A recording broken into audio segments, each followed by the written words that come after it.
तहरीक-ए-इंसाफ के मरकजी सदर चौधरी परवेज इलाही कोट लखपत जेल से रिहा। ज़हूर इलाही पैलेस पहुंच गए, अहले खाना के साथ तस्वीर बनवाई। रिहाई के बाद एक बार फिर बानी पीटीआई के साथ चलने का अज़्म, कहा बानी पीटीआई के साथ था, हूँ और रहूंगा।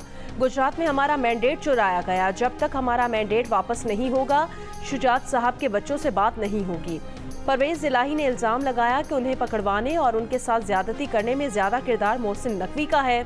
उन जजेस का शुक्रिया जिन्होंने सच का साथ दिया, जिससे रिहाई मिली। लाहौर हाई कोर्ट ने पंजाब असम्बली भर्ती केस में दरख्वास्त जमानत मंजूर करते हुए उनकी रिहाई का हुक्म दे दिया।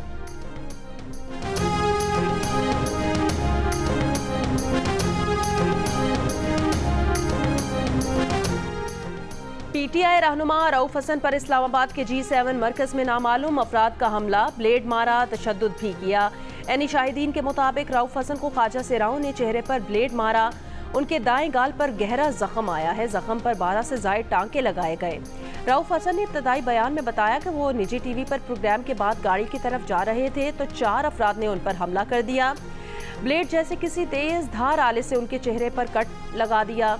मुल्जिमान बज़ाहिर ख्वाजा सेरा नजर आ रहे थे।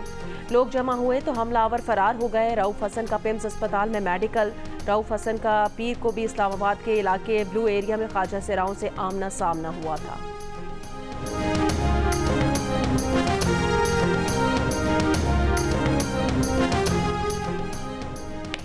रऊफ हसन हमले पर तहरीक-ए-इंसाफ के अरकान का सेनेट से वॉकआउट। तहरीक-ए-इंसाफ के चेयरमैन बैरिस्टर गौहर अली खान ने कहा, ऐसा लग रहा है रऊफ हसन की जिंदगी लेने के लिए हमला किया गया। आधे इंच से रऊफ हसन की शहरक बच गई। अल्लाह ने रऊफ हसन को दूसरी जिंदगी दी है। रऊफ हसन की कभी किसी से कोई दुश्मनी नहीं रही। हमले की पूरी जांच पड़ताल की जाए। ये उम्मीद भी जाहिर की कि बानी पीटीआई 1 से 1.5 माह में रिहा हो जाएंगे।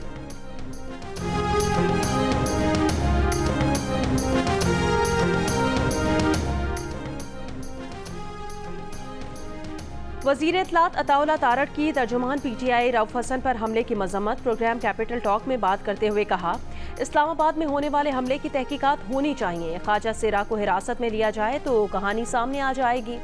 बैरिस्टर अली जफर का कहना था, हमला करके तहरीक-ए-इंसाफ के रहनुमाओं को पैगाम दिया गया कि अगर आप प्रेस कॉन्फ्रेंस करेंगे या पीटीआई की तर्जुमानी करेंगे तो आपके साथ भी ऐसा हो सकता है।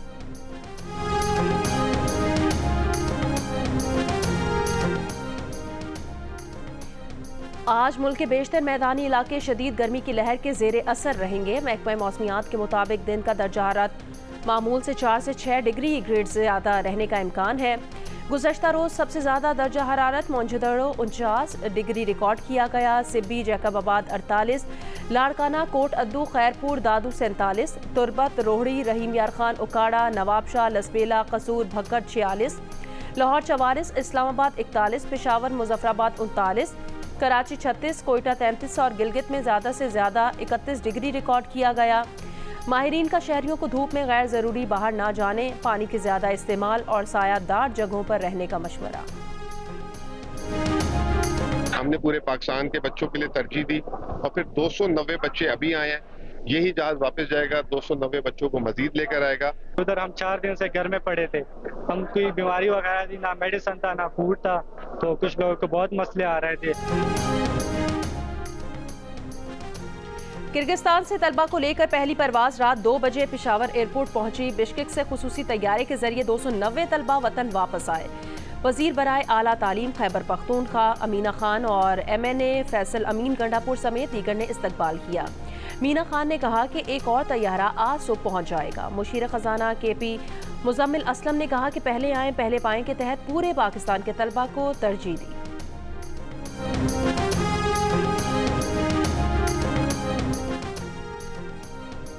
वज़ीर ख़ारजा इसहाक डार की बिश्केक में किर्गिज़ वज़ीर ख़ारजा से मुलाकात। किर्गिज़ वज़ीर ख़ारजा का फसादात के मुर्तकिब अफराद की गिरफ्तारी, मुकदमा चलाने और सज़ा देने के अज़्म का यादा। किर्गिस्तान में मुकीम पाकिस्तानी शहरियों को तहफ़्फ़ुज़ फराहम करने के अज़्म का भी यादा।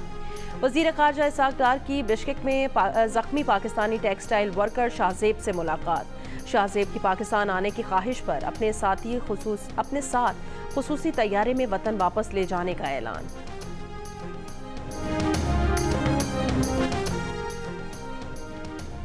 हेलीकॉप्टर हादसे में जाँ बहक ईरानी सदर इब्राहिम रईसी और दीगर की नमाज जनाजा आज तेहरान में अदा की जाएगी। सुप्रीम लीडर आयतुल्लाह खामनई तेहरान में नमाज जनाजा पढ़ाएंगे। ईरानी सदर की तदफीन जुमेरात को मशहद में इमाम रजा के रोज़े के अहाते में की जाएगी। वज़ीर आज़म शहबाज शरीफ ईरानी सदर की नमाज जनाजा में शिरकत के लिए आज ईरान जाएंगे।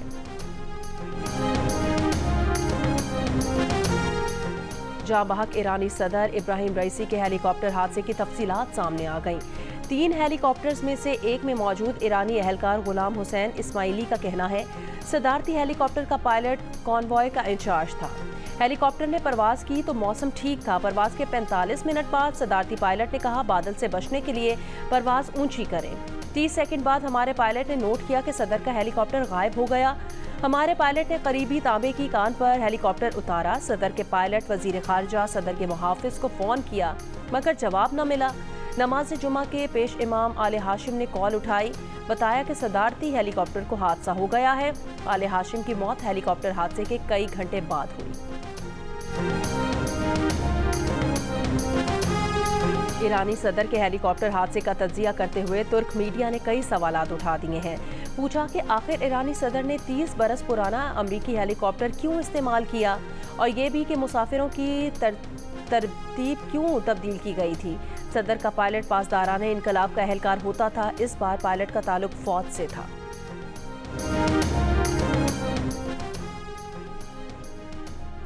साइफर केस में सजा के खिलाफ बानी पीटीआई की दरखास्त पर समाअत आज फिर होगी। गुज़श्ता रोज़ एफआईए प्रोसिक्यूटर ने इस्लामाबाद हाई कोर्ट को बताया कि साइफर कॉन्फिडेंशियल दस्तावेज होने की वजह से ट्रायल कोर्ट में पेश नहीं किया गया। चीफ जस्टिस आमिर फारूक ने पूछा क्या सीक्रेट दस्तावेज को अदालत में पेश नहीं किया जा सकता। जस्टिस हसन औरंगजेब ने कहा कि अदालत से गैर मुतालिका अफराद को बाहर निकाल कर दस्तावेज पेश की जा सकती हैं। प्रोसिक्यूटर ने कहा कि ट्रायल कोर्ट ने ऐसा नहीं कहा, इसलिए पेश भी नहीं किया गया। अब ये अदालत कहे तो साइफर पेश कर दिया जाएगा। चीफ जस्टिस आमिर फारूक ने कहा अगर अदालत इस दस्तावेज से मुतालिक फैसले में नहीं लिख सकती तो फिर क्या ज़रूरत है। हम तो पूछ कर थक गए हैं कि बंद लिफाफे में क्या था, हमें नहीं पता, ट्रायल कोर्ट को नहीं पता, प्रोसिक्यूशन को नहीं पता। बिला वास्ता ही सही किस मुल्क को इसका फ़ायदा हुआ। ताल्लुकात ख़राब होने के क्या शवाहिद हैं। क्या अमरीका ने वीज़े बंद कर दिए, तिजारत बंद कर दी। एफआईए प्रोसिक्यूटर ने जवाब देने के लिए मज़ीद वक्त मांग लिया।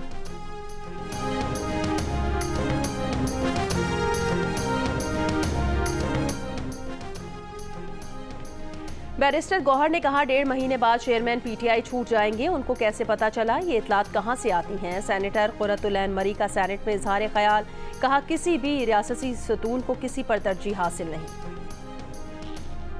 अहमद फरहाद केस में सेक्रेटरी दिफा की जानिब से अदालती हुक्म नज़रअंदाज। गैर हाजिरी पर जज ने कहा वजीर आज़म आ सकता है तो सेक्रेटरी दिफा क्यों नहीं, ये वजीर आज़म से बड़े तो नहीं। जस्टिस मोहसिन अख्तर कियानी का जुमे को सेक्रेटरी दिफा को हाजिरी यकीनी बनाने का हुक्म।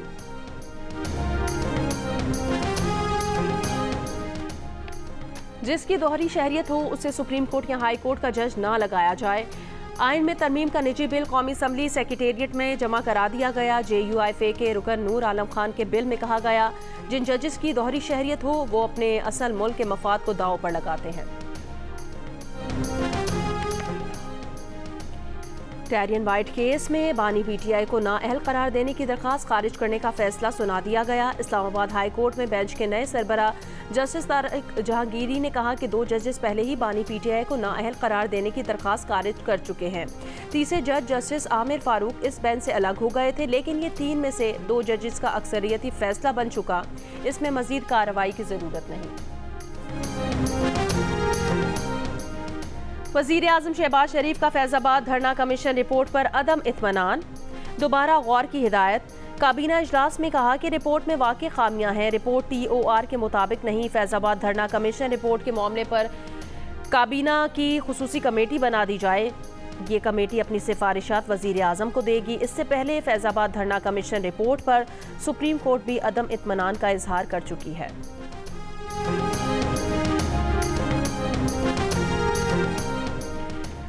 पंजाब असम्बली ने हत्तके इज़्ज़त बिल 2024 मंजूर कर लिया। बिल से मुतालिक ऑपोजिशन की तमाम तरामीम मुस्तरद ऑपोजिशन ने बिल को काला कानून करार दे दिया। हुकूमत का दावा है कि फैलाई जाने वाली झूठी गैर हकीकी खबरों पर हत्तक इज्जत का केस हो सकेगा। यूट्यूब सोशल मीडिया के जरिए फैलाई जाने वाली जाली खबरों, जाती जिंदगी, अवामी मकाम को नुकसान पहुंचाने के लिए फैलाई जाने वाली खबरों पर कार्रवाई होगी। हत्तक इज्जत के केसेस के लिए ट्राइब्यूनल बनेंगे जो 6 माह में फैसला करने के पाबंद होंगे। हत्तक इज्जत बिल के तहत 30 लाख रुपए का हर्जाना होगा। आईनी ओहदों पर मौजूद शख्सियात के खिलाफ इल्जाम पर हाईकोर्ट बेंच केस सुन सकेंगे। तमाम मीडिया तंजीमों, इंसानी हुकूक कमीशन और सिविल सोसाइटी की तंजीमों ने हत्तक इज्जत बिल की सख्त मजम्मत करते हुए इसे इजहार राय पर कदगन लगाने की कोशिश करार दे दिया। रेगुलेट मीडिया को क्या करना है? मैं तो मीडिया रेगुलेशन में बिल्कुल यकीन नहीं रखती। मुल्क की आज़ादी अगर आपको नापना है तो आप ये देख लें कि उसका प्रेस कितना आज़ाद है। इस नालायक, नाअहल और जालिम हुकूमत ने अपने जुराइम को छुपाने के लिए सहाफत को जिस जंजीर में बांधने की कोशिश की है, उस जंजीर का क्या नाम है? Media development authority. दुनिया की तारीख में पहली मर्तबा इज़हार राय को कुचलने का जो नाम जो दिया जा रहा है उसमें डेवलपमेंट का नाम इस्तेमाल हो रहा है। जब आप मीडिया का गला घूंटते हैं तो आप पाकिस्तान का गला घूंटते हैं। आपको मेरी ज़रूरत पड़ेगी, वहाँ आप इंशाअल्लाह ताला मुझे, नवाज शरीफ साहब को, और मैं वादा करती हूँ कि मुस्लिम लीग नून को अपने साथ पाएंगे। और कल को अगर मुस्लिम लीग नून इंशाअल्लाह ताला इक़्तिदार में आ भी जाती है, ये वादे मैं उस दिन भी याद रखूँगी। वज़ीर आला पंजाब मरियम नवाज इक़्तिदार में आने से पहले मीडिया के खिलाफ मुतनाज़ कानून साजी पर तहरीक इंसाफ की हुकूमत को तनकीद का निशाना बना चुकी हैं। 17 नवंबर 2021 को सहाफ़ियों की तकरीब से खिताब में उनका कहना था वो तो मीडिया रेगुलेशन पर यकीन ही नहीं रखती। मीडिया डेवलपमेंट अथॉरिटी सहाफ़त को जंजीरों में जकड़ने के बराबर है। जब मीडिया का गला घोंटा जाता है तो पाकिस्तान का गला घोंटा जाता है। सहाफ़ियों के हुकूक के लिए वो नवाज शरीफ और मुस्लिम लीग नून हर वक्त उनके साथ होंगे। मरियम नवाज ने ये वादा भी किया था कि अगर नून लीग की हुकूमत में आई तो अपने वादे याद रखेंगी।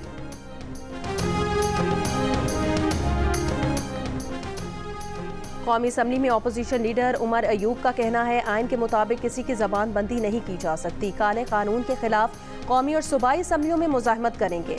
सेनेट से भी अपोजिशन का वॉकआउट। PTI रहनुमा शिबली फराज ने कहा पंजाब में ड्रैकोनियन कानून पास किए जाने की मजम्मत करते हैं। साबिक सेनेटर मुस्तफ़ा नवाज खोखर ने कहा कानून के बाद टिकटॉकर्स, सोशल मीडिया हत्ता के व्हाट्सएप मैसेजेस पर भी लोगों के खिलाफ शिकायत और जुर्माना किया जा सकेगा।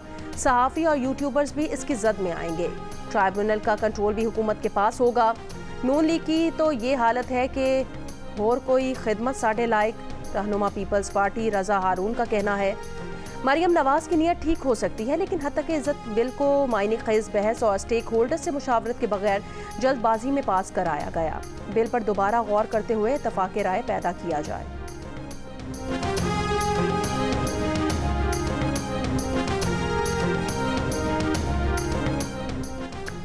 सहाफ़ती तंजीमों की जॉइंट एक्शन कमेटी ने पंजाब हत्तक इज्जत बिल 2024 मुस्तरद कर दिया। स्याह और ड्रैकोनियन कानून करार दे दिया। कानून के खिलाफ लाहौर हाई कोर्ट जाने का ऐलान कर दिया। PBA, APNS, CPNE, PFUJ और एमेंट की मुश्तरका एक्शन कमेटी का कहना है बारहा वाज़े किया कि मीडिया तंजीमें कानून बनाने के खिलाफ नहीं लेकिन कानून साजी से पहले स्टेक होल्डर से मुशावरत की जाए। हत्तक इज्जत बिल में शामिल कई निकात का मकसद आज़ादी इजहार को दबाना, सहाफ़ती आज़ादी पर कदगन लगाना और बुनियादी इंसानी हुकूक के मुतसादिम कानून साजी करना है जिसे किसी सूरत कबूल नहीं किया जा सकता। सियासी जमातों, इंसानी हुकूक की तंजीमों और दीगर स्टेक होल्डर से राब्ते करके जिद्दोजहद आगे बढ़ाई जाएगी। कवरेज के बॉयकॉट, एहतजाजी मुजाहरों और धरनों समेत हर ऑप्शन पर मरहलावार अमल दरामद होगा।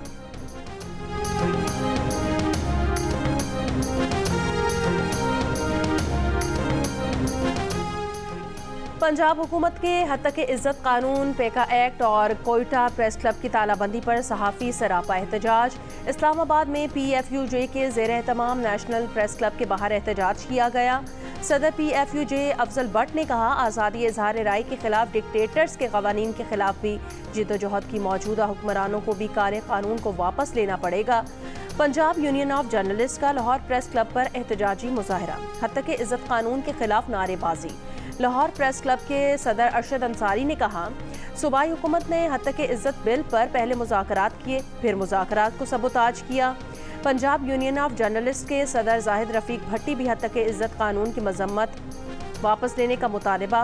कराची प्रेस क्लब की जॉइंट एक्शन कमेटी की अपील पर सहाफ़ियों का यौम सियाह। कराची प्रेस क्लब की इमारत पर सियाह परचम लहराया। पैका कवानीन और पंजाब हुकूमत के हद के इज्जत कानून में तरामीम फौरी तौर पर वापस लेने का मुतालबा। कोयटा प्रेस क्लब की बंदिश को आज़ादी सहाफ़त पर कदगन करार दे दिया। बहावलपुर प्रेस क्लब पर सहाफ़ियों का एहतजाज, हद के इज्जत बिल वापस लेने और कोयटा प्रेस क्लब खोलने का मुतालबा।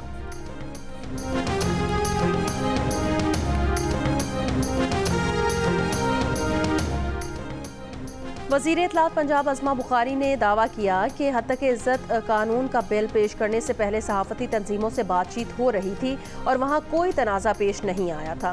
प्रोग्राम आज शाहजेब खानज़ादा के साथ में बात करते हुए कहा कि एक शख्स आया और कहा कि एक हफ्ते का वक्त ले लें। इस दौरान सहाफ़ी उठकर चले गए और हुकूमत बैठी रही। जो इल्ज़ाम लगा रहा है उसमें साबित करने की जुर्रत भी होनी चाहिए। मरियम नवाज़ पर कोई दबाव नहीं, ना कोई दबाव डाल सकता है।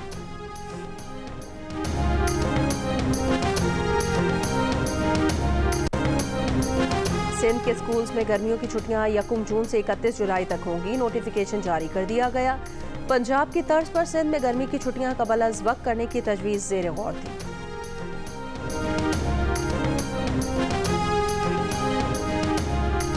शदीद गर्म मौसम में हंगू में 18 घंटे बिजली गायब। वापडा के हुकाम के मुताबिक जिला हंगू में 7 अरब के बकाया जात हैं, जिसके बायस लोड शेडिंग में इजाफा किया गया। हैदराबाद में 12 घंटों से जायद की बिजली की लोड शेडिंग, शहरी दोहरी परेशानी का शिकार। बहावलपुर रीजन में हीट स्ट्रोक और गैस्ट्रो के मरीजों में इजाफा। गर्मी बढ़ते ही जिला करक में बर्फ की मांग में इजाफा हो गया।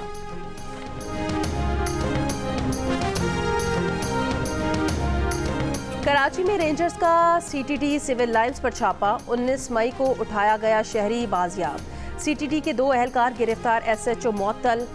DIG सीटीडी ने बताया कि इराक से वापस आए शहरी को सीटीडी एहलकारों ने उठाया था। रिहाई के लिए 15 लाख तलब किए, फिर 1.5 लाख में मामला तय हुआ। मुकदमा दर्ज। IG सिंध ने SSP CTD operation Imran Shaukat और DSP CTD operation Suhail Sulehri को मुअत्तल कर दिया।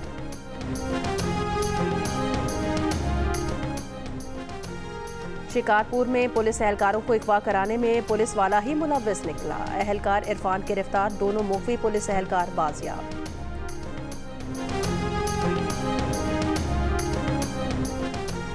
आरिफाला के तहसील हेडक्वार्टर अस्पताल में लेबर रूम के बाहर बच्चे की पैदाइश का मामला। Lady doctor, incharge staff nurse और मिडवाइफ जिम्मेदार करार।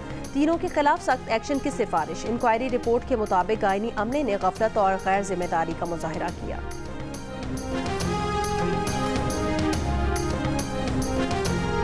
खैबर पख्तूनख्वा हुकूमत 24 मई को 3 बजे अगले माली साल का बजट पेश करेगी। वजीर आला अली अमीन गंडापुर ने बजट पेश करने की मंजूरी दे दी है। 24 मई को 11 बजे सूबाई काबीना इजलास भी तलब कर लिया।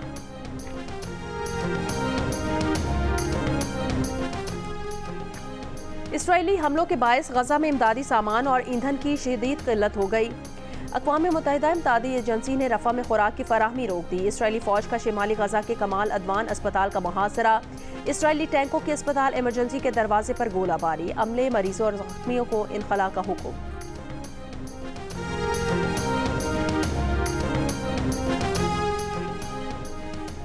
अमरीकी सदर बाइडन का इसराइली बमबारी में 35,000 से ज़ायद फ़लस्तीनियों की शहादतों को नस्ल कुशी मानने से इनकार। कहा, गजा में जो कुछ हो रहा है वो नस्ल कुशी नहीं। आलमी फौजदारी अदालत ने इसराइली वज़ीर आज़म और वज़ीर दिफा के वारंट गिरफ्तारी की दरख्वास्त को भी मुस्तरद कर दिया। इसराइली वज़ीर आज़म ने वारंट गिरफ्तारी की दरख्वास्त अहमकाना करार दे दी।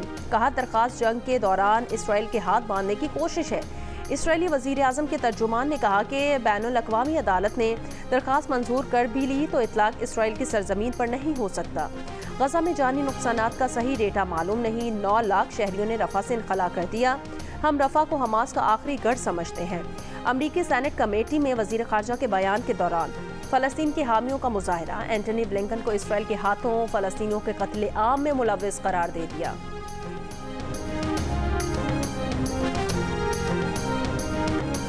रूस ने नॉन स्ट्रेटेजिक न्यूक्लियर हथियार तैयार और इस्तेमाल करने की अमली मशकें शुरू कर दी। रूसी वजारत दिफा के मुताबिक ये मशकों का पहला मरहला है जो सदर्न मिलिट्री डिस्ट्रिक्ट में किया जा रहा है। मशकों की वीडियो भी जारी कर दी गई।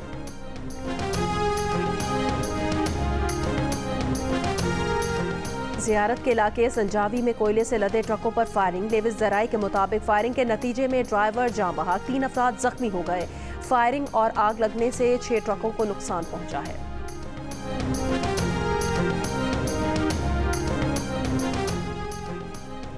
पाकिस्तान और इंग्लैंड के दरमियान पहला T20 मैच आज लीड्स में खेला जाएगा। मैच बारिश से मुतासिर होने का खदशा। नए हेड कोच हैरी कर्स्टन की निगरानी में खिलाड़ियों की भरपूर ट्रेनिंग। कप्तान बाबर आजम का कहना है वर्ल्ड कप में जिस कॉम्बिनेशन के साथ जाएंगे उसको हतमी शक्ल दे दी है। इंग्लैंड के खिलाफ सीरीज में इसी कॉम्बिनेशन के मुताबिक खेलेंगे। T20 वर्ल्ड कप के लिए टीमों की तैयारियां उरूज पर। क्रिकेट के दीवानों में की नजरें मेगा इवेंट के बड़े मुकाबले पाक भारत टाकरे पर। न्यूयॉर्क में 9 जून को होने वाले पाक भारत मैच का $1,320 का टिकट रीसेल प्लेटफॉर्म पर $10,000 में फरोख्त होने लगा। यह कीमत अमेरिका के मकबूल तरीन खेल बेसबॉल के मैच के टिकट्स की कीमत से भी ज्यादा है।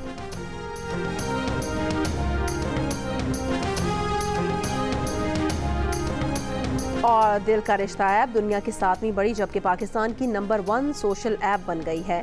सिमिलर वेब की फहरिस्त के मुताबिक सोशल मीडिया के नामवर आलमी ऐप्स जैसे फेसबुक, टिकटॉक और इंस्टाग्राम के बाद दिल का रिश्ता सोशल ऐप पाकिस्तान में सबसे ज़्यादा डाउनलोड की जाने वाली ऐप है।